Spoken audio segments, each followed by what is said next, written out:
कांग्रेस का राष्ट्रीय महासचिव जो है सचिन पायलट ने अजमेर जिले के किशनगढ़ और पुष्कर में कांग्रेसी कार्यकर्ताओं के शोक संतप्त परिजनों को सांत्वना दी है। पायलट ने वरिष्ठ कांग्रेसी नेता राजू गुप्ता की माताजी उमा देवी के निधन पर शोक जताया है।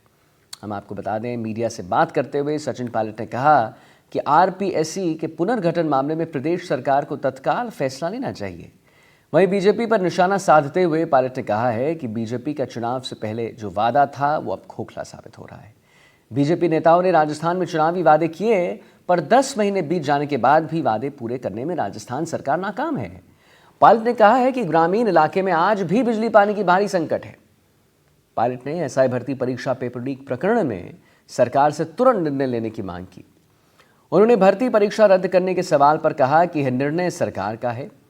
अभ्यर्थियों के साथ न्याय और निष्पक्षता के साथ जांच होनी चाहिए। आगामी भर्ती पारदर्शिता के साथ हो, यह सुनिश्चित किया जाए।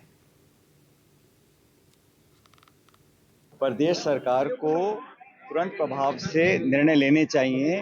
जहां तक नौकरियों की बात है, पेपर लीक की बात है, आरपीएससी की बात है, सिर्फ बात करने से काम नहीं बनेगा। और मैं समझता हूँ इस प्रदेश में या देश में नौजवानों के हक, अधिकार और भविष्य से खिलवाड़ करने का हक किसी को नहीं है।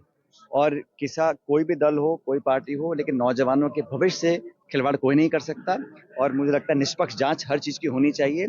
लेकिन ये बात सच है कि जो वादे सरकार बनाने से पहले भाजपा ने किए थे 10 महीने पहले, वो वादे पूरे करने में अभी तक नाकाम रहे हैं। और गवर्नेंस में बहुत खिंचाव है, सत्ता संगठन में, सत्ता कितने केंद्र बन चुके हैं, तो लोग उसका प्रभाव जनता पे पड़ रहा है।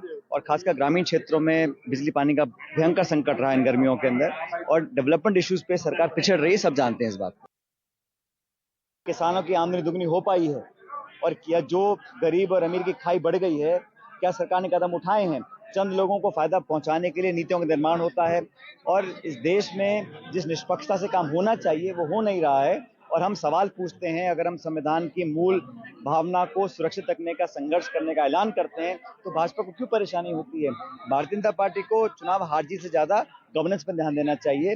और मैं पूरे विश्वास से कह सकता हूं कि आने वाले चुनाव जो होंगे महाराष्ट्र के, झारखंड के, वहां पर इंडिया अलायंस निश्चित रूप से चुनाव जीतेगी।